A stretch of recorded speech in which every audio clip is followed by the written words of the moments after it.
জয় গৌর, জয় নিতাই। আজ 27শে সেপ্টেম্বর 2024 ও 10ই আশ্বিন 1431 শুক্রবার। আজ আমি শ্রী চৈতন্য চরিতামৃত পাঠ করছি।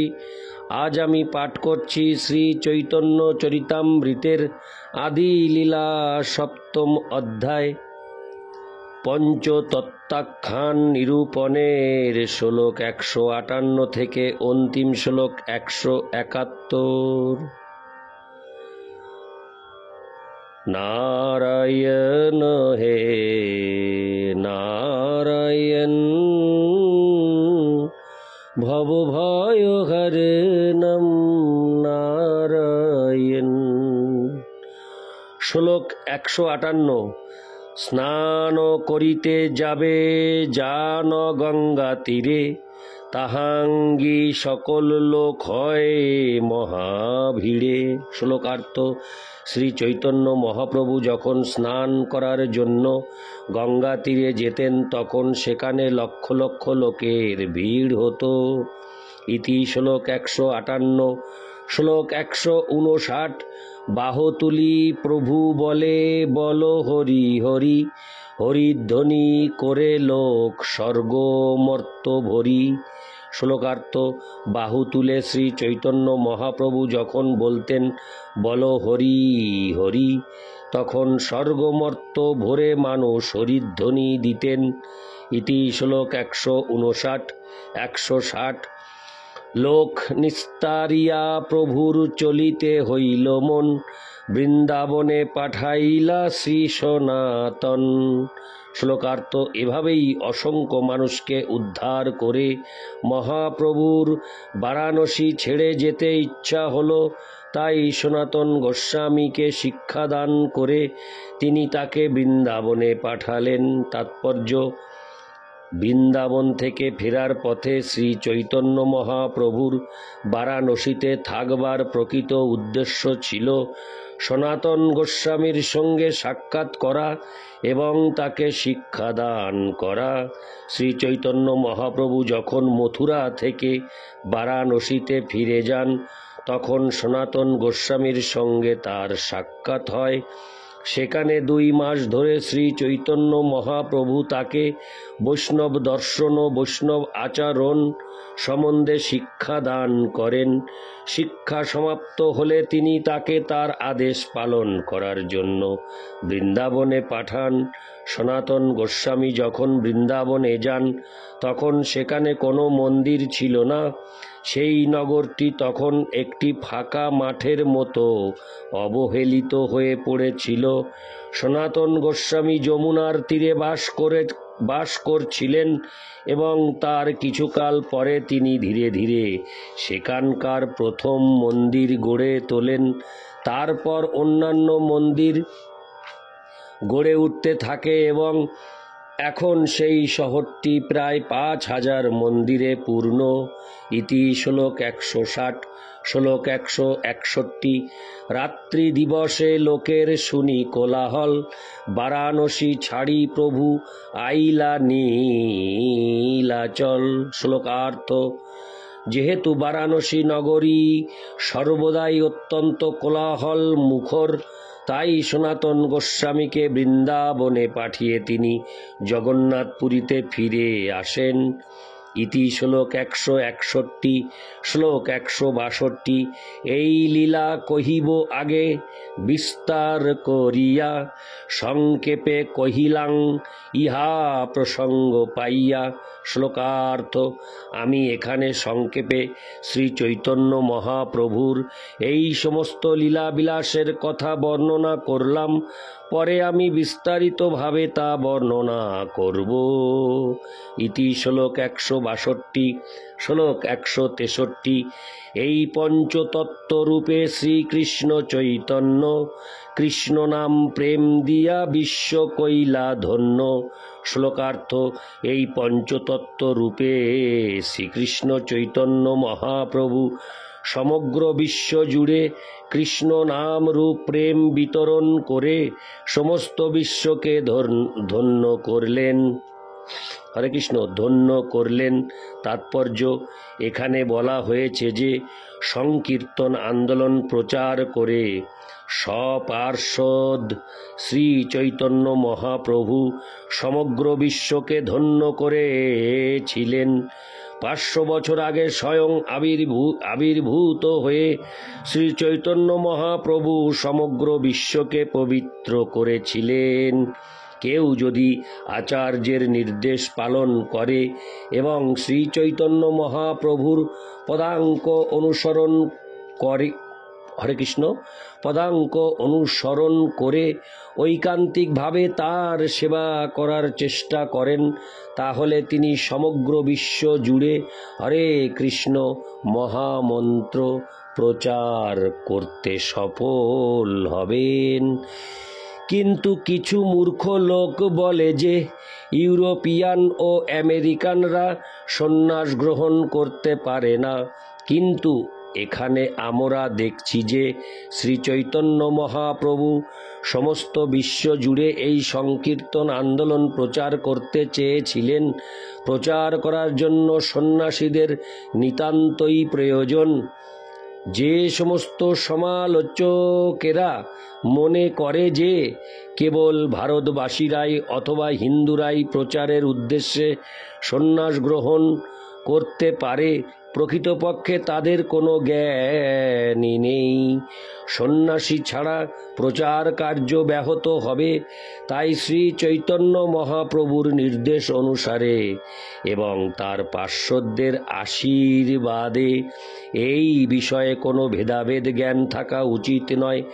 পক্ষান্তরে পৃথিবীর বিভিন্ন প্রান্তের মানুষদের প্রচার করার শিক্ষাদান করে সন্ন্যাস দিতে হবে, যাতে শ্রী চৈতন্য মহাপ্রভুর সংকীর্তন আন্দোলন অন্তহীনভাবে বর্ধিত হতে পারে। আমরা মূর্খের সমালোচনায় কর্ণপাত করি না। আমরা কেবল পঞ্চতত্ত্ব সহ শ্রী চৈতন্য মহাপ্রভুর আশীর্বাদের উপর নির্ভর করে আমাদের কাজ চালিয়ে যাব। ইতি শ্লোক 163। শ্লোক 164। মথুরাতে পাঠাইল রূপ সনাতন, 2 সেনাপতি কইল ভক্তি প্রচারণ। শ্লোকার্থ: শ্রী চৈতন্য মহাপ্রভু তার 2 সেনাপতি শ্রীরূপ গোস্বামী ও শ্রী সনাতন গোস্বামী ভগবদ ভক্তি প্রচার করার জন্য বৃন্দাবনে পাঠালেন। তাৎপর্য: শ্রীরূপ গোস্বামী ও শ্রী সনাতন গোস্বামী যখন বৃন্দাবনে যান তখন সেখানে কোনো মন্দির ছিল না, কিন্তু তাদের প্রচারের ফলে ধীরে ধীরে তারা বিভিন্ন মন্দির তৈরি করতে সক্ষম হয়েছিলেন। শ্রী সনাতন গোস্বামী শ্রী শ্রী মদন মোহন মন্দির প্রতিষ্ঠা করেছিলেন এবং শ্রী রূপ গোস্বামী শ্রী শ্রী গোবিন্দজির মন্দির প্রতিষ্ঠা করেছিলেন। তেমনি তাদের ভ্রাতুষ্পুত্র শ্রী জীব গোস্বামী শ্রী শ্রী রাধা দামোদরের মন্দির প্রতিষ্ঠা করেছিলেন। শ্রী গোপাল ভট্ট গোস্বামী শ্রী শ্রী রাধারমণের মন্দির প্রতিষ্ঠা করেছিলেন। শ্রী লোকনাথ গোস্বামী শ্রী শ্রী গোকুলানন্দের মন্দির প্রতিষ্ঠা করেছিলেন এবং শ্রী শ্যামানন্দ গোস্বামী শ্রী শ্রী শ্যামসুন্দরের মন্দির প্রতিষ্ঠা করেছিলেন। এভাবেই ধীরে ধীরে বহু মন্দির গড়ে ওঠে। ভগবানের বাণী প্রচারের জন্য মন্দির তৈরি করার প্রয়োজন। গোস্বামীরা কেবল গ্রন্থই রচনা করেননি, তারা মন্দিরও প্রতিষ্ঠা করেছিলেন, কেননা ভগবানের বাণী প্রচারের জন্য 2 প্রয়োজন। শ্রী চৈতন্য মহাপ্রভু চেয়েছিলেন তার সংকীর্তন আন্দোলন যেন সারা পৃথিবী জুড়ে প্রচারিত হয়। এখন আন্তর্জাতিক কৃষ্ণ ভাবনামৃত সংঘ ইস্কন শ্রী চৈতন্য মহাপ্রভুর বাণী প্রচারের দায়িত্বভার গ্রহণ করেছে। তাই এই সংস্থার সদস্যদের কর্তব্য হচ্ছে পৃথিবীর প্রতিটি নগরে ও গ্রামে কেবল ভগবানের মন্দির প্রতিষ্ঠাই নয়, ভগবত ভগবত তত্ত্ব সমন্বিত যে সমস্ত গ্রন্থাবলী লেখা হয়েছে সেগুলি বিতরণ করা। গ্রন্থ বিতরণ ও মন্দির প্রতিষ্ঠা দুটিরই গুরুত্ব রয়েছে এবং এই দুটি যেন সমান্তরালভাবে চলতে থাকে। ইতি শ্লোক 164, শ্লোক 165। নিত্যানন্দ গোসাঙ্গে পাঠাইলা গৌর দেশে, তেহ ভক্তি প্রচারিলা অশেষ বিশেষে। শ্লোকার্থ: শ্রীরূপ গোস্বামী ও শ্রী সনাতন গোস্বামীকে যেমন তিনি মথুরায় পাঠালেন, তেমনি শ্রী নিত্যানন্দ প্রভুকে ভগবত ভক্তি প্রচার করার জন্য তিনি গৌড় দেশে অর্থাৎ বাংলায় পাঠালেন। তাৎপর্য: শ্রী নিত্যানন্দ প্রভুর নাম বঙ্গদেশে অতি প্রসিদ্ধ। অবশ্য যে শ্রী নিত্যানন্দ প্রভুকে জানে সে শ্রী চৈতন্য মহাপ্রভুকেও জানে। হরে কৃষ্ণ। সে শ্রী চৈতন্য মহাপ্রভুকেও জানে। কিছু কিছু তত্ত্বজ্ঞানহীন ভক্ত রয়েছে, কিছু তত্ত্বজ্ঞান হরে কৃষ্ণ কিন্তু কিছু তত্ত্বজ্ঞানহীন ভক্ত রয়েছে যারা শ্রী চৈতন্য মহাপ্রভুর থেকেও শ্রী নিত্যানন্দ প্রভুকে বেশি গুরুত্ব দেন। এটি ঠিক নয়। তেমনি আবার শ্রী চৈতন্য মহাপ্রভুকে শ্রী নিত্যানন্দ প্রভুর থেকে বেশি গুরুত্ব দেওয়া উচিত নয়। শ্রী চৈতন্য চরিতামৃতের গ্রন্থকার শ্রীল কৃষ্ণদাস কবিরাজ গোস্বামী গৃহত্যাগ করেছিলেন, কেননা তার ভাই শ্রী চৈতন্য মহাপ্রভুর গুরুত্ব প্রদর্শন করতে গিয়ে শ্রী নিত্যানন্দ প্রভুকে হেয় করেছিলেন। প্রকৃতপক্ষে শ্রী নিত্যানন্দ প্রভু বড়, না শ্রী চৈতন্য মহাপ্রভু বড়, না শ্রী অদ্বৈত আচার্য প্রভু বড়, সেই বিচার না করে পঞ্চতত্ত্বের প্রতি শ্রদ্ধাশীল হওয়া উচিত। সমানভাবে তাদের সকলকে শ্রদ্ধা করা উচিত। শ্রীকৃষ্ণ চৈতন্য প্রভু নিত্যানন্দ, শ্রী অদ্বৈত গদাধর শ্রীবাসাদি গৌর ভক্তবৃন্দ, শ্রী চৈতন্য মহাপ্রভু ও শ্রী নিত্যানন্দ প্রভুর সমস্ত ভক্তরাই পূজনীয়। ইতি শ্লোক 165, শ্লোক 166। আপনে দক্ষিণ দেশ করিলা গমন, গ্রামে গ্রামে কইলা কৃষ্ণ নাম প্রচারণ। শ্লোকার্থ: শ্রী চৈতন্য মহাপ্রভু নিজেই দক্ষিণ ভারতে গিয়েছিলেন এবং প্রতিটি নগরে ও গ্রামে কৃষ্ণ নাম প্রচার করেছিলেন। ইতি শ্লোক 166, শ্লোক 167। সেতু বন্ধ পর্যন্ত কইলা ভক্তির প্রচার, কৃষ্ণ প্রেম দিয়া কইলা সবার নিস্তার। শ্লোকার্থ: এভাবেই শ্রী চৈতন্য মহাপ্রভু ভারতের দক্ষিণ প্রান্তে সেতু বন্ধ পর্যন্ত সর্বত্র ভগবত ভক্তি ও কৃষ্ণপ্রেম বিতরণ করেছিলেন এবং এভাবেই তিনি সকলকে উদ্ধার করেছিলেন। ইতি শ্লোক 167, শ্লোক 168। এই তো কহিল পঞ্চতত্ত্বের ব্যাখ্যান, ইহার শ্রবণে হয় চৈতন্য তত্ত্ব জ্ঞান। শ্লোকার্থ: এভাবেই আমি পঞ্চতত্ত্বের ব্যাখ্যা করলাম। তা শ্রবণের ফলে শ্রী চৈতন্য মহাপ্রভু সম্বন্ধে জ্ঞান বৃদ্ধি পায়। তাৎপর্য: শ্রী চৈতন্য মহাপ্রভুকে বুঝতে হলে পঞ্চতত্ত্বের বিষয়টি অত্যন্ত গুরুত্বপূর্ণ। সহজিয়ারা পঞ্চতত্ত্বের গুরুত্ব বুঝতে না পেরে ভজনিতাই গৌর রাধে শ্যাম জপ হরে কৃষ্ণ হরে রাম অথবা শ্রীকৃষ্ণ চৈতন্য প্রভু নিত্যানন্দ, হরে কৃষ্ণ হরে রাম শ্রী রাধে গোবিন্দ, এই ধরনের মন গড়া ছড়া তৈরি করে। এগুলি ভালো কবিতা হতে পারে, কিন্তু তার দ্বারা ভগবত ভক্তির মার্গে উন্নতি সাধন করা যায় না। তাদের এই জপে অনেক তত্ত্বগত ভুল ভ্রান্তি রয়েছে, যা এখানে আলোচনা করা নিষ্প্রয়োজন। পঞ্চতত্ত্বের নাম কীর্তন করা করার সময় পূর্ণ প্রণতি নিবেদন করে অত্যন্ত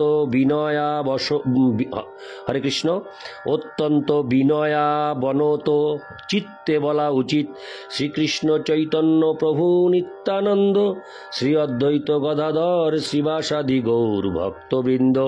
এই কীর্তনের ফলে নিরপরাধে হরে কৃষ্ণ মহামন্ত্র কীর্তনের যোগ্যতা লাভের আশীর্বাদ লাভ করা যায়।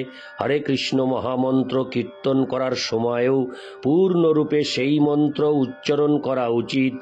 হরে কৃষ্ণ কৃষ্ণ কৃষ্ণ হরে হরে, হরে রাম রাম রাম হরে হরে।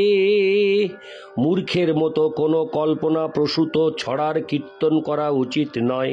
কেউ যদি কীর্তন করার প্রকৃত ফল লাভ করতে চান, তাহলে তাকে নিষ্ঠা ভরে মহান আচার্যদের অনুসরণ করতে হবে। সেই সম্বন্ধে মহাভারতে বলা হয়েছে, মহাজন যেন গত সপন্থা, মহাজনেরাও হরে কৃষ্ণ, মহাজনেরা ও আচার্যরা যে পথে গমন করেছেন পরমার্থ সাধনে, সেই পথই অবলম্বন করা উচিত। ইতি শ্লোক 168। শ্লোক 169। শ্রী চৈতন্য নিত্যানন্দ অদ্বৈত তিনজন, শ্রীবাস গদাধর আদি যত ভক্তগণ। শ্লোকার্থ, পঞ্চতত্ত্ব মহামন্ত্র উচ্চারণ করার সময় শ্রী চৈতন্য মহাপ্রভু, শ্রী নিত্যানন্দ প্রভু, শ্রী অদ্বৈত প্রভু, শ্রী গদাধর ও শ্রীবাস আদি গৌর ভক্তবৃন্দের নাম উচ্চারণ করা অবশ্য কর্তব্য। সেটি হচ্ছে পন্থা। ইতি শ্লোক 169। শ্লোক 170। সবাকার পাদপদ্মে কোটি নমস্কার, জইছে তৈছে কহি কিছু চৈতন্য বিহার। শ্লোকার্থ, এভাবেই বারবার পঞ্চতত্ত্বের শ্রীপাদপদ্মে কোটি কোটি দণ্ডবৎ প্রণাম নিবেদন করে আমি শ্রী চৈতন্য মহাপ্রভুর লীলাবিলাস কিছুটা বর্ণনা করছি। ইতি শ্লোক 170। শ্লোক 171। শ্রীরূপ রঘুনাথ পদে যার আস, চৈতন্য চরিতামৃত কহে কৃষ্ণ দাস। শ্লোকার্থ, শিল রূপ গোস্বামী ও শিল রঘুনাথ দাস গোস্বামীর শ্রীপাদপদ্মে আমার প্রণতি নিবেদন করে, তাদের কৃপা প্রার্থনা করে এবং তাদের পদাঙ্ক অনুসরণ পূর্বক আমি কৃষ্ণদাস শ্রী চৈতন্য চরিতামৃত বর্ণনা করছি। তাৎপর্য, শ্রী চৈতন্য মহাপ্রভু সমস্ত পৃথিবী জুড়ে প্রেম বিতরণ করে সংকীর্তন আন্দোলন প্রচার করতে চেয়েছিলেন এবং তাই তার প্রকটকালে তিনি সংকীর্তন আন্দোলনকে অনুপ্রাণিত করেছিলেন।